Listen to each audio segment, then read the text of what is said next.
Welcome to the Personal Edge Fitness Podcast with Garrett Williamson. Health, wellness, exercise, nutrition, and a whole lot more.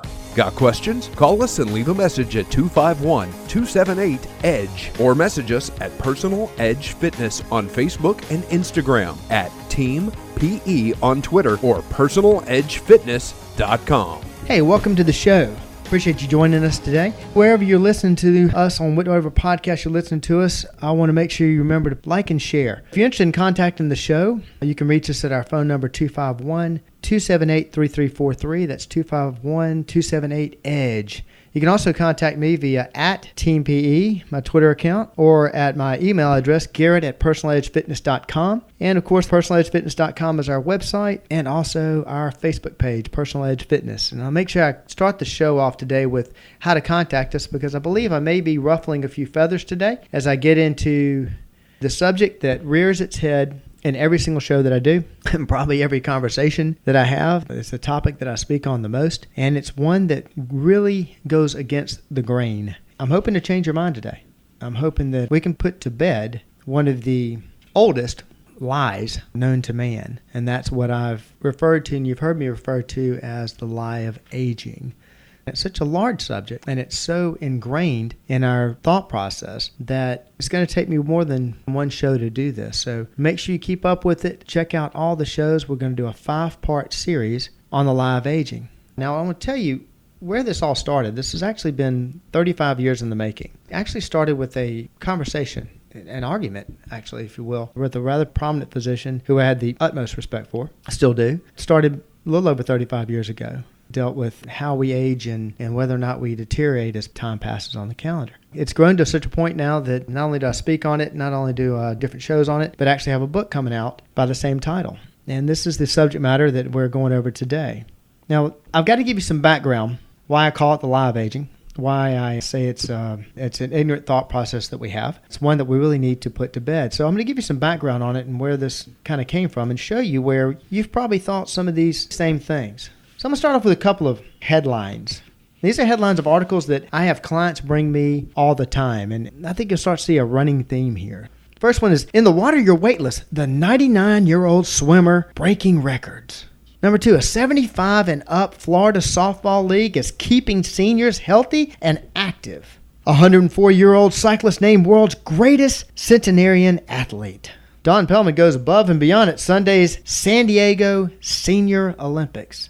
Now, of course, with my background, I've got to put this one in there. 79-year-old woman is pole vaulting record breaker. These 80-year-old athletes will blow your mind. 9 athletes over 60 who can kick your butt. And meet the 98-year-old 100-meter runner and his biggest rival, who's 96. Now, the reason I bring these articles up, and you see the running theme here, it's amazing things that people who have been on this earth a long time, who have many years on the calendar, people of quote-unquote age, are doing. I'm sure that you're familiar with articles like this. And back when they had newspapers, you'd see these in newspapers. These are very common. You see these things pop up on social media. They're usually big, bold headlines. They're amazing stories and what have you. The reason I bring these up is that I've been in this field now for 28 years. And whenever we see these types of articles, we're always amazed, flabbergasted. Oh, my Lord. 100-year-old man breaks 5 Olympic world records. I mean, those sound like amazing stories. And they are. The fact that 35% of the clientele that we see in our facility are over the age of 65, of course, this is great stuff. I think it's amazing. I think it's fantastic. Unbelievable? I'm not going that far. Let me show you why. You know, I like to use analogies. Analogies take the connotations out of there. And so that's why I use them a lot. And I'm going to talk about machines. The oldest car, I talked about that in one of my other podcasts. La Marquise is the world's oldest running automobile, built in 1884, and it's still running today. One of the oldest machines, believe it or not, is a light bulb. It's been providing illumination for 115 years. It's located in a firehouse out in Northern California. And the oldest airplane right now is built in 1909 and still flying. They use them in exhibitions and what have you. It's not foreign to any of us to think that, these machines have been around. Well, sure, they've been around. They've been well maintained. They've been taken care of. The maintenance has gotten better over the years. Better oils, better techniques for taking care of the motors, taking care of the engines and what have you. And people have cared for them, and they've made sure that these machines are still going. It's a labor of love. I mean, these are collectors typically that have, I'm not sure of a collector of a light bulb, but the other two vehicles, it's like a car collector, like going to see classic cars. These people love these machines. They take really good care of them. The one thing you don't hear them talk about, how long that machine will last. In fact, if it's a collector car or a collector watch or any other collector machine, they go up in value. As time passes on the calendar, they go up in value. If they were like we think the human body is, well, they would go down in value. And the reason being is that we would expect them to deteriorate every single year, just like we believe we deteriorate every year. But instead, these machines go up in value. Now, I've talked about this before. The V8 engine was invented in 1902 and 1930s. Ford and Chrysler actually got into perfecting it. So we've been studying this machine for, 80-something years? And I would guess that the original V8, that we know pretty much everything there is to know about that V8. Now, there's still improvements people are doing on it. I understand that. But as far as how the machine itself works, we know everything there is to know about it, period, and have known for years. Well, the human body is the most complex, sophisticated, smart machine ever produced, ever created. And we have been studying this machine, well, basically since the beginning of time. If I want to say how long we've been studying the human body, I needed a starting point. Finding out when the first autopsy was probably a good time when we started actually delving into studying the human body. And I did some digging and found out that the first ones were carried out in 300 BC in Alexandria, Egypt. And the first ones were carried out on actually some criminals, and they said that the king actually was involved in some of the dissection and what have you. So that means we've been studying the human body for over 2,000 years. What's interesting about that, though, unlike the V8, we don't know all there is to know about the human body. We're still learning. Next year, we'll know more. Probably next month, we'll know more. There are studies that are constantly going on. This is why it's called the science of medicine. But the reason I bring those up is that unlike a classic car, classic boat, classic plane that's been well taken care of and goes up in value, we don't think of those machines as deteriorating as years go by. But we do believe that the human body every year is deteriorating strictly because of time. And what's so ridiculous about that is unlike those other machines that I mentioned that go up in value, that are going to get better. Somebody else buys this car, he's going to maintain it even better. Unlike those machines, this machine, the human body, can take care of itself, takes care of a lot of its own problems, fixes a lot of its own problems. When maintained, it will replace almost every part of that machine over a course of time on the microscopic level. But we still believe that every year it's going to get worse. Also, those machines I mentioned earlier, obviously the reason they're kept up is because the mechanics have had copious amounts of time with that engine. You have a collector that's buying a 60s model, let's go with Shelby Cobra, one of my favorite cars. Well, most likely he's had some time with a Shelby Cobra. He's spent some time on that, so it's not his first oil change. He knows some advanced techniques with that. And that comes with time with the machine, time with the equipment. Well, with the human body, if you are 60 years old, you've had that machine for 21,900 days. If you're 75, that's 27,375 days. Let's jump ahead. If you're 99 years old, you've had that machine, knowing how it operates, knowing how to maintain it, knowing how it works, knowing how to make it faster, how to improve it. You've had that for 36,135 days. Now, if we think of an athlete, first time he ever steps on the whatever field, let's go with football. We don't expect dynamic things out of this individual. Sure, you'll have a phenom go out there and do some things that most people starting don't do, but I don't know of any athlete that stepped on the field and was the best that they ever were the first day. Why? Well, they spend time practicing. They spend time making themselves better. The more time that they have, they get better. Think about it. A rookie in the NFL, he's played for years, still a rookie. They're worried about him starting the game. They'd rather he be a veteran because he's going to know more. He's got more time. He's got more time to get better. Well, it's the exact same point I'm making. We've had this machine for all this time. We're no rookies. This machine that replaces its own parts, this machine that can fix many of its own problems. We've had it for a long time, but still, we think that machine is going to get worse tomorrow. That's what I refer to as the lie of aging. Now, I always like to start out with a definition. What I call the definition of the lie of aging is the inherent belief that the human body deterioration is inevitable solely only due to time passing on the calendar. That's what many people believe age or aging means. The inherent belief that the human body is automatically going to deteriorate only because of time passing on the calendar. Maybe you've heard these words, or you've used these words, talk about fighting aging. Well, if you don't believe that you get worse, you deteriorate strictly because time passes on a calendar. If you don't believe that, then why are you fighting something? There's nothing to fight. It is a made-up competitor. buying age-defying products. Why would we have such thing as age-defying product? Age is time on a calendar. Why would we need an age-defying product if we didn't believe that we automatically deteriorate because time passes on the calendar? Anti-aging products. This whole thought process of age being an enemy. It's ridiculous. I'll show you what I mean. If we think that age, and whenever you mention age to somebody, you're talking to somebody of age, and you're talking about age, you're talking about negative. You're talking about deterioration. That's what you're talking about. So if that were true, then the age of enlightenment, the industry age, the romantic age, all of those would be the deterioration of those particular ideas. Age of existentialism was not the deterioration of it. It was actually the enhancement of it. But yet, when we think of our human bodies, we think of ourselves, we think of deteriorating. How about happy youth, as I call it, the happy youth thoughts? Now, you're going to be surprised that as a personal trainer, I'm actually saying this, that I feel this is a negative term. You're only as young as you feel. And the reason I say that's a negative term, that sounds happy, and I know that a lot of people in my field like to say that. But by doing that, you're classifying age as a determinant or a measurement of wellness or fitness. Got a new sound for you. We have some new water bottles at Personal Edge, and obviously that's my new Personal Edge Fitness Contigo water bottle. And evidently, it makes a bit of a sound. And I was showing this to Pablo earlier that my bottle was going to make a new noise. So I might as well introduce it to the show because I'm always closing and opening. And that's what's going on there. And the reason I'm pointing that out is because I want everybody to stay hydrated. And we have a little drinking game here. When you hear me drink water, I want you to drink water. If we're talking about youth, we're talking about age. The fountain of youth, as they call it, is water and protein. And I make sure I stay hydrated. Please, you stay hydrated too. Happy youth phrases. How old would we be if we did not know how old we are? Now, I'm going to have to ask you, Pablo. I didn't look that one up, but I believe it was Satchel Paige. Was that his quote? Do you know? I don't know for sure, but that sounds like something Satch would have said. It was either him or Willie Mays was a baseball player. I like that line. And Satch debuted as a rookie when he was 40 years old. Bingo. Exactly. Yeah. Thank you. You're making my point. That's exactly. I'll take over from here if you don't mind talking about the fitness stuff. Please go. And I just wanted to say that's a classy sounding bottle.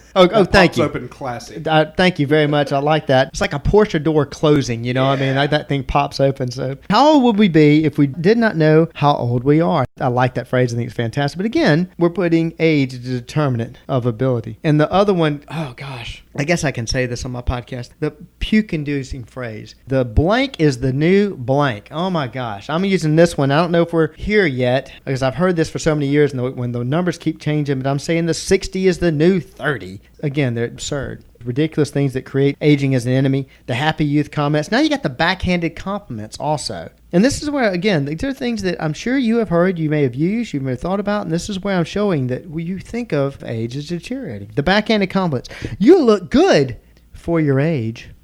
There's a lady in France. She was the oldest living human, and we got somebody that's about to break her record. They used to wheel her out every year at her birthday because, of course, she broke another record, and they wanted to interview her. And she used to say that the things that she avoids, of course, is media people. And somebody said to her, you look great for your age. And she just smiled and said, exactly what are you using as a point of reference?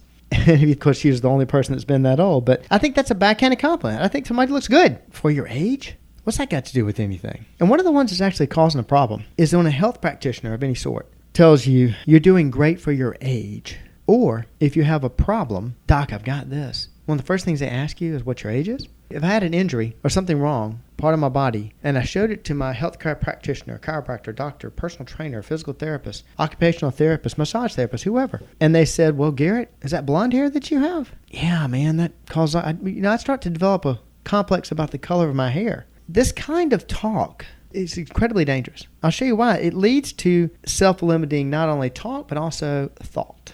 It leads you to start thinking that way about yourself. Well, Garrett, I'm 63, man. I'm not sure I can do that.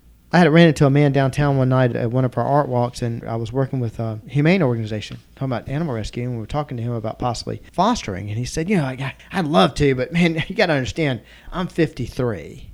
That was the first thing he started with. I'm 53. I thought a couple of things. I was like, first thing, why are you starting this whole conversation with your age? What's that got to do with the price of tea in China? And the other thing I thought was that I'm 51. I guess I got a lot of deteriorating to catch up on. I'm way behind this guy.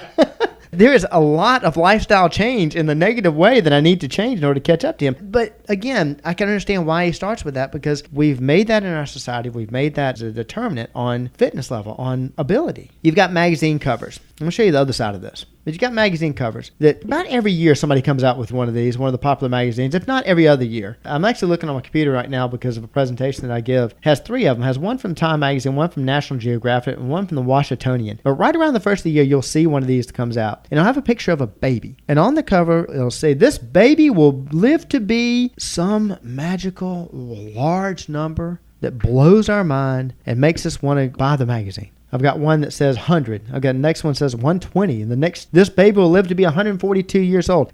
Our life expectancy is increasing. If I asked you that, you would tell me it's increasing. It has. 1850, it's 35 years. 1972, it was 73 years. Life expectancy in 2008 was 76. In 2019, it's 78.7 years. We know that we're living longer. And I don't think anybody debates that. We expect to live longer, but we constantly believe that we are deteriorating. I think I've more than soundly beat that to death. So let me take you to the next part. Let's boil this down a little bit.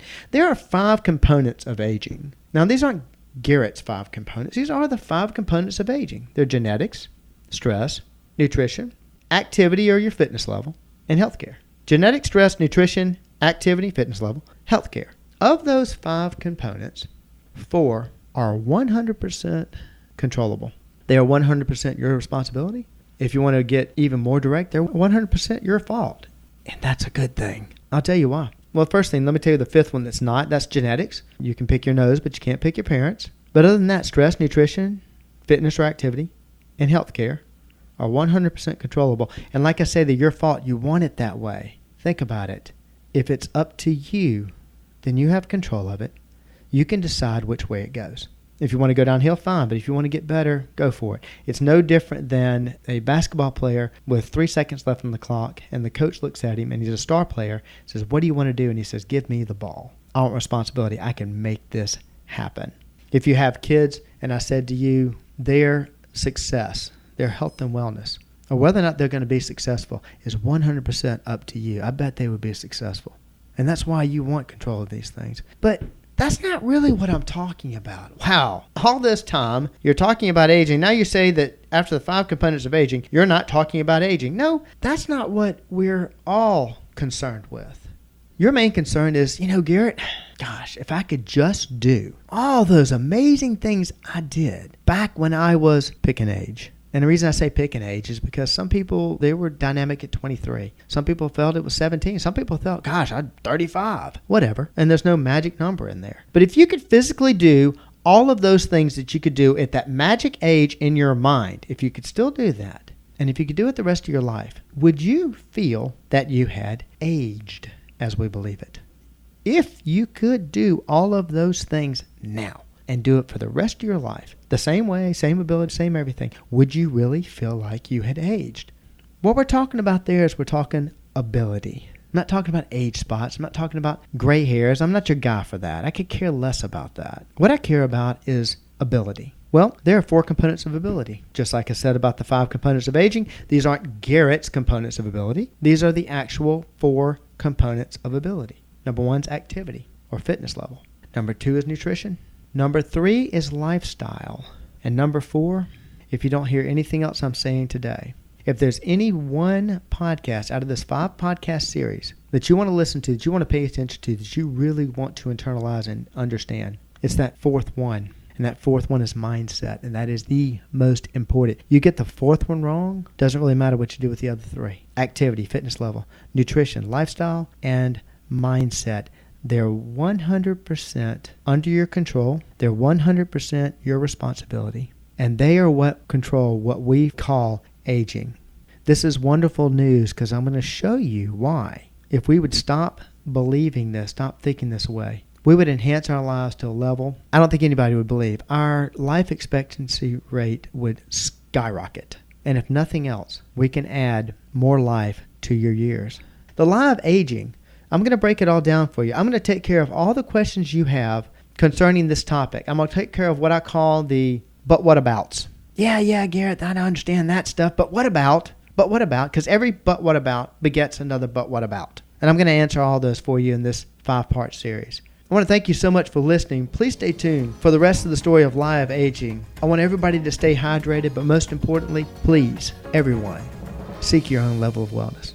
Thanks for listening to the Personal Edge Fitness Podcast with Garrett Williamson. Subscribe now and be a part of the show by calling 251-278-EDGE or message us on Facebook and Instagram at Personal Edge Fitness or at Team PE on Twitter, and visit us at personaledgefitness.com.